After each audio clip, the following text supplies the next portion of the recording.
Hey, what's up, Facebook? What's up, brothers? Welcome to My Life Monday with Mike, your mentor. That is Mua. Yeah, welcome. If you saw my video yesterday, you know that I was doing some stuff, and we're going to get to that here in a little bit. As always, I want to honor the situation, so I can't provide a lot of detail, but there is a lesson, a very good lesson that I learned that I want to share with you guys. If you're watching the replay, thank you for watching. I appreciate you checking what we got going on here on this page. So, real quick, if you don't know me and this is your first time seeing anything because someone shared a video with you or shared my page with you, my name is Mike King, and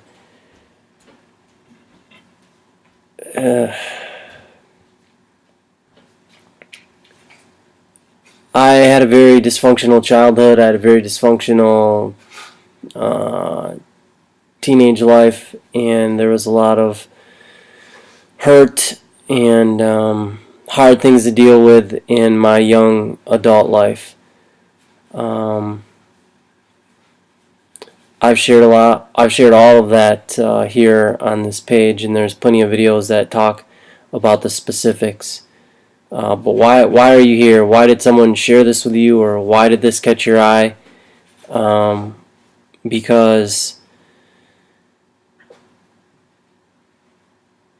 you realize that there's something missing, whether it's in the world, whether it's in yourself, and that thing that's missing among men is quality mentorship. I'm not the only person out there doing mentoring by any means. But for whatever reason, you're here watching me. Maybe my story of growing up without a father and in dealing that and how it affected my life today.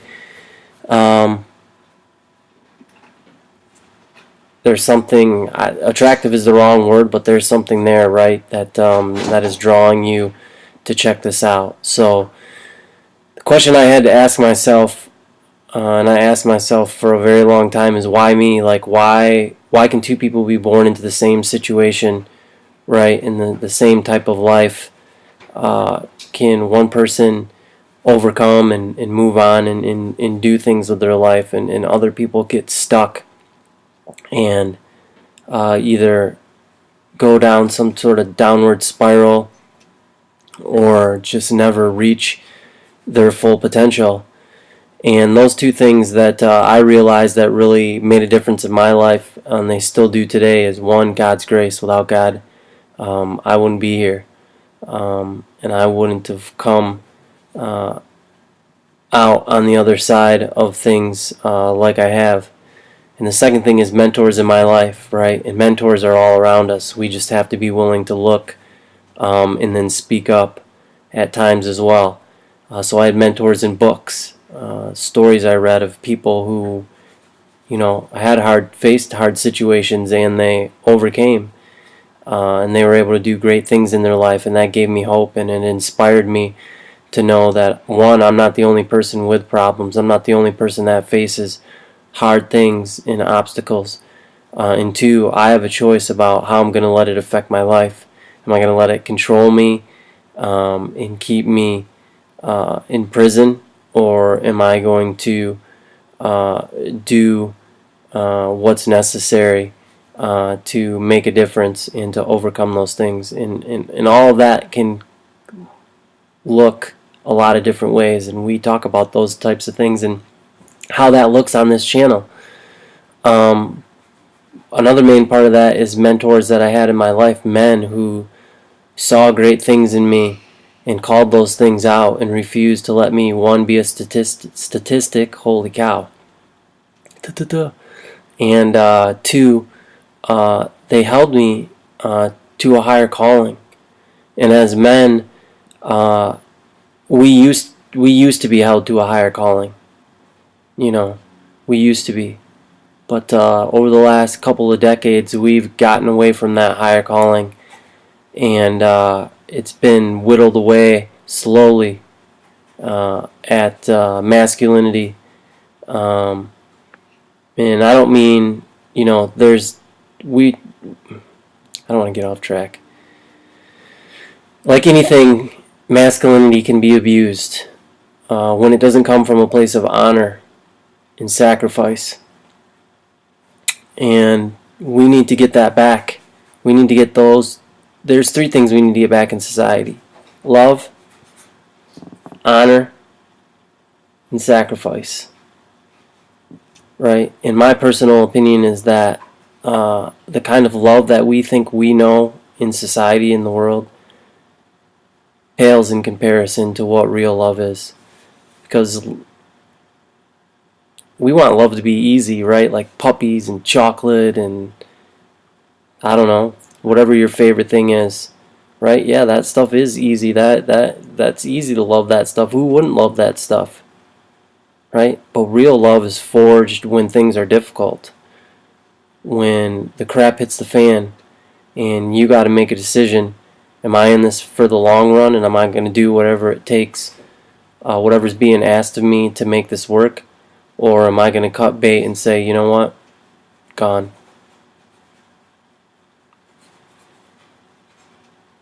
Real love assigns value to something. What price are you willing to pay for that thing? Holy cow, that's like prophetic, because as we'll talk about, I had that same question posed to me today. So that's why this page exists, right? Because I, along the way, have had a lot of seeds planted in me by a lot of men. Not just men, by women too. A lot of people.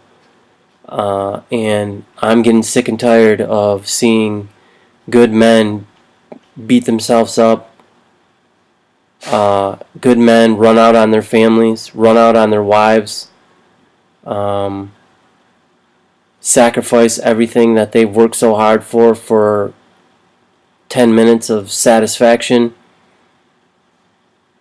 with someone else. Good men take their lives because they're just at the end of the rope. They don't know what to do. They're screaming inside desperately for help, but no one's ever taught them how to ask for help. Yeah, sure, it's easy, we talk about it. Yeah, ask for help, just call out. Call me if you need me. But what I don't think a lot of people realize is how hard that actually is, right? And I don't know if it's the male ego or if it's just the way society is programmed or has contributed to men's programming, that as men we're not supposed to ask for help. We're supposed to have all the answers. We're supposed to figure it out, right? That's what we do. And I'm preaching to the choir here, because a lot of times there's things that are going on with me, and I'll keep it too close to the chest. I won't ask those in my circle for help. And that's what happened to me this weekend with what I had going on. And part of my fault at times is that I can think I got all the answers. I can think that if I just try harder, or if I just do more, I can fix things. Sometimes things don't need to be fixed. Sometimes people don't want to be fixed. They just want to be understood. They just want to feel valued. And I let my desire to fix things and to help people, and I think it comes from a good place, but it's not always stewarded in the right way, right? Like, there's a time and place for everything.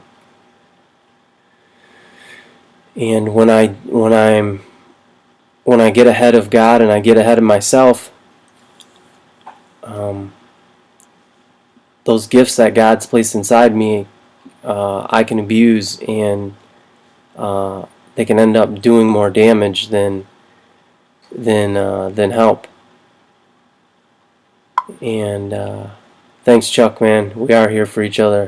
Got that big bear hug tomorrow morning.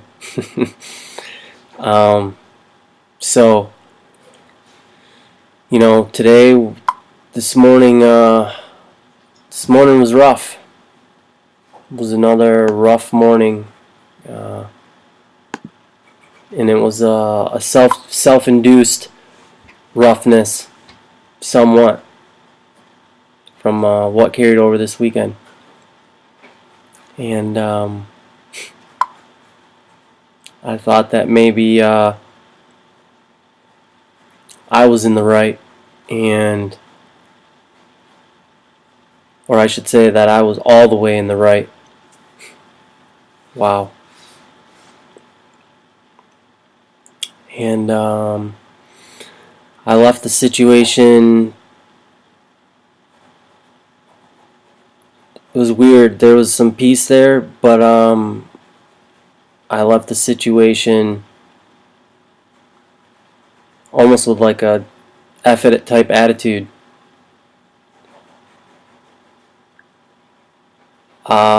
I didn't know what to do. I thought that my mind just goes to what can I do to fix it, right? Like, how can I fix this? How can I get out of the pain that I'm feeling?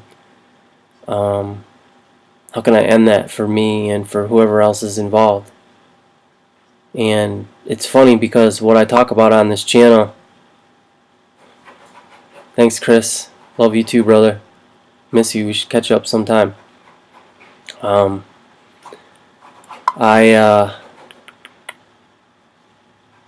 what was I? Sorry, lost my train of thought. I just wanted to fix it, and I talk a lot on this channel about telling the truth, right? And stop lying to yourself and lying to others about how you feel. And sometimes what that means for us as men is to sit with whatever feelings we're experiencing at that time, and to learn to, comfortable is not the right word, but to accept those feelings, because maybe there's something there, right? There's a bigger lesson, and I learned a bigger lesson today. The other thing I talk about on this channel is reaching out for help, having a place that's secure and safe, or people that are safe and secure in your life that you can go talk to and you can share things with, and they'll point the truth out to you. And I went to one of those people in my life, and I shared what was going on. And I got to be honest, I didn't expect them to tell me what they told me. And now I know that God was using them to speak truth to me, because I had, even though my intentions may have been right, I had gotten away from what was true. Um, hmm. That's a good point, Mr. Vanderpool. Yeah. Thank you for that. And this person, they asked me some tough questions. And one of the questions they asked is, "What do you want? What do you really want? Like, let's get clear on what you really want." And I had to think about that. And then when I told them the answer, they challenged me even more. They said, "Okay, what are you willing to give up to get that thing that you want?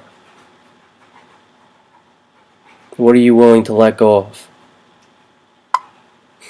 And it's kind of ironic that I was hoping in this situation that not on my end, but on the other end, something would be given up or let go of for me. It's unbelievable how I can be sometimes.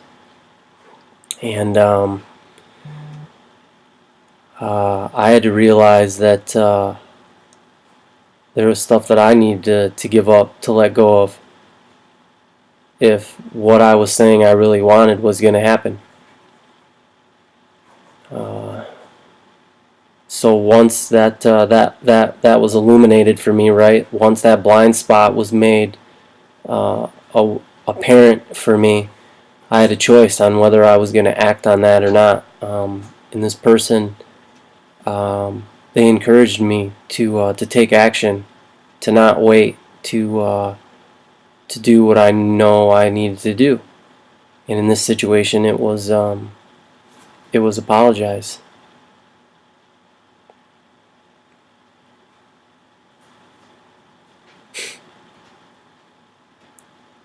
It's not funny, but it is funny, because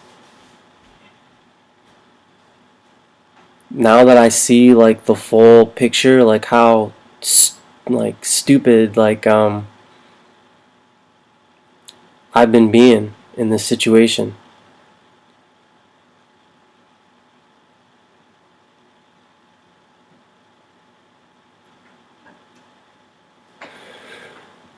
So we talk on this channel about part of being a man is accepting responsibility, right? And rejecting passivity.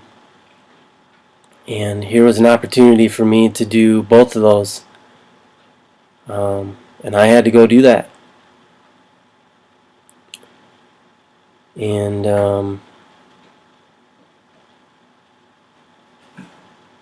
I guess what I would say is being obedient to that, and following through and taking action.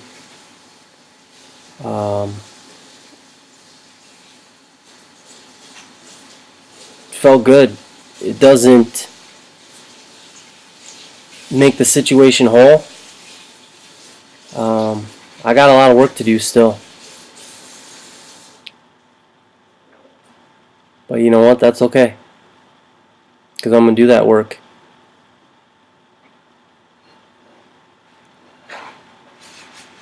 And I'm going to make a change in that area. I don't know what you got going on in your life. I don't know what changes you need to make. I don't know what blind spots maybe you need pointed out in your life. My only hope for you would be that, one, you would have people in your life, like I'm fortunate enough to have in my life, that will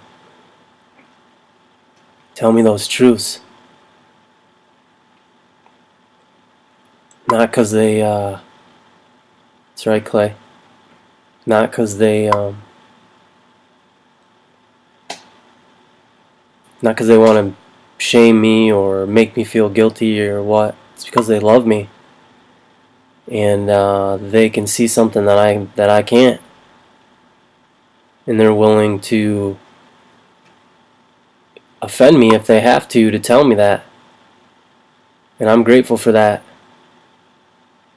I'm extremely grateful for that. So I just want to encourage you guys, to find those same people in your life. And then two, if one of those people does point out a blind spot in your life, that you'd be open to seeing it, right? And then doing whatever God asks you to do with it.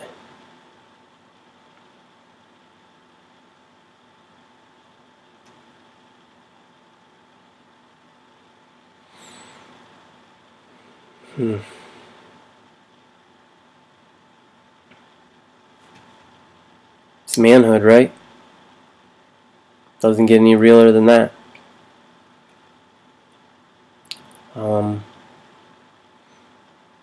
Yeah, that's all I got to share with you guys tonight. I appreciate you guys checking in. This is real. This is raw. I love you guys. The lessons for me could be the lessons for you. learn vicariously through me. Save yourself a lot of tears and some heartache. Um, but everything's going to be alright. God is good. God's already moving. He's already made a way where I couldn't see a way. And I'm just going to continue to be obedient and move in that area and do what God's asked me to do and let God do what He does. So I love you guys, and we'll see you tomorrow for Tuesday Thoughts. Have a good night.